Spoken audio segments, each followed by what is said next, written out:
కుంభరాశి వారు మహాలయాల అమావాస్య సందర్భంగా పితృదేవతల యొక్క ఆశీస్సులు ఎలా పొందాలో, ఒకవైపు ఏళ్ల నాటి శని మధ్యమ సంచార స్థితి జరుగుతూ ఉన్నప్పుడు ఎలాంటి ఇబ్బందులను ఎలా అధిగమించాలో ఈ వీడియోలో వివరంగా సంపూర్ణంగా తెలుసుకుందాం. కుంభరాశిలో ఏ నక్షత్రాలు వస్తానగా ధనిష్ఠా నక్షత్రంలోని 3వ పాదం, 4వ పాదం, అలాగనే శతభిష నక్షత్రంలోని 4 పాదాలు, పూర్వాభాద్ర నక్షత్రంలోని 1, 2, 3 పాదములు కలిపితే కుంభరాశి అవడం జరుగుతుంది. చాలామందికి పుట్టినటువంటి కాల సమయంలో డేటా బర్త్లు లేనటువంటి వారందరికీ కూడా పేరు యొక్క మొదటి అక్షరాన్ని అనుసరిస్తూ ఆ రాశిని తెలుసుకుని ప్రయత్నం చేద్దాం.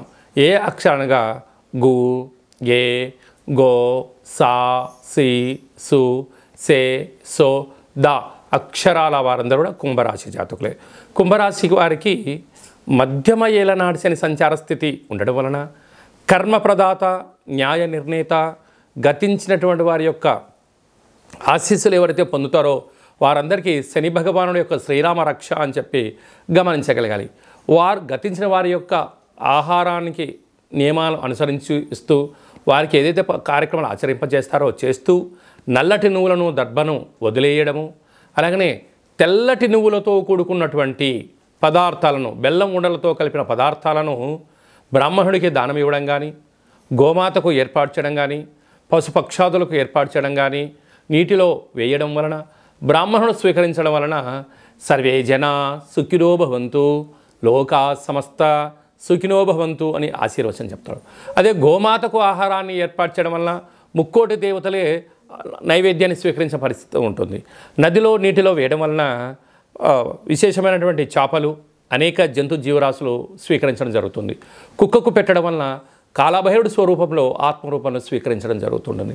అలాగే కాకిరాజవారికి పెట్టడం వలన సకలం ఐశ్వర్యం కాకిరాజవారి సొంతం కనుక ఇది ఏర్పాటు చేసుకోగలిగినట్లయితే ఒకవైపు ఉండబడిన ఏళ్లనాటి శని మధ్యమ సంచార స్థితిలో ఉండడం వలన రుణ, రోగ, అంతర్గతమైన శత్రుదోషాలు తొలగిపోయి ఐశ్వర్యం, ఆనందం కుంభరాశి వారి సొంతం అని చెప్పి గమనించాలి. రాశిలోనే శని భగవానుడు, 2వ స్థానంలో రాహువు, అలాగనే అర్ధాష్టమ గురు సంచార స్థితి ఉండడం వలన వృత్తులలో, ఉద్యోగాల్లో, వ్యాపారాలలో అనేక రకాలమైనటువంటి ప్రమాదాలు పొంచి ఉన్నాయి. ఉద్యోగ మార్పు, స్థల మార్పు పొంచి ఉన్నాయి. కనుక దయచేసి పై అధికారులతో, సహ ఉద్యోగస్తులతో, పక్కవారితో వివాదాలకు ఇది సరైన సమయం కాదు అని చెప్పి గమనించగలగాలి.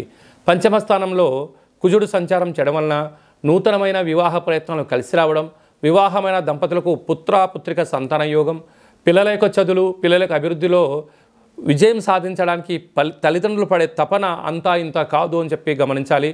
పిల్లలు కూడా అర్థం చేసుకోగలిగితే వారికి ఉన్నత విద్య వారి సొంతం అవుతుందని చెప్పి గమనించాలి. అదే కాకుండా అష్టమంలో 3 గ్రహాల సంచార స్థితి, బుధాదిత్య రాజయోగం, కేతుడు అక్కడే ఉన్నాడు కనుక మీ జన్మ నక్షత్రం రోజున అష్టమి, పూర్ణిమ, అమావాస్య తిథులు ఎందున దూర, వాయు, జల ప్రయాణాలు పెట్టుకోవద్దు. వీలైనంత వరకు మౌనం, ధ్యానం, ఏకాగ్రత వలన అనేక రకాలమైనటువంటి ఈతి బాధలను, శత్రు బాధలను తొలగించుకునే పరిస్థితి ఉంటుందని చెప్పి గమనించగలగాలి. అలాగనే గృహ భవన నిర్మాణ కార్యక్రమం చేసేవారు, సాఫ్ట్వేర్ ఉద్యోగస్తులు, హార్డ్వేర్ ఉద్యోగస్తులు, సినిమా రంగాల్లో ఉండబడిన వారు, హాస్య రంగంలో ఉండబడిన వారు, వ్యవసాయ సోదరి మణులకు అందరికీ కూడా ఓపిక, సహనం, పట్టుదల ద్వారా అద్భుతమైన జీవితం కుంభరాశి వారి సొంతం అని చెప్పి గమనించాలి.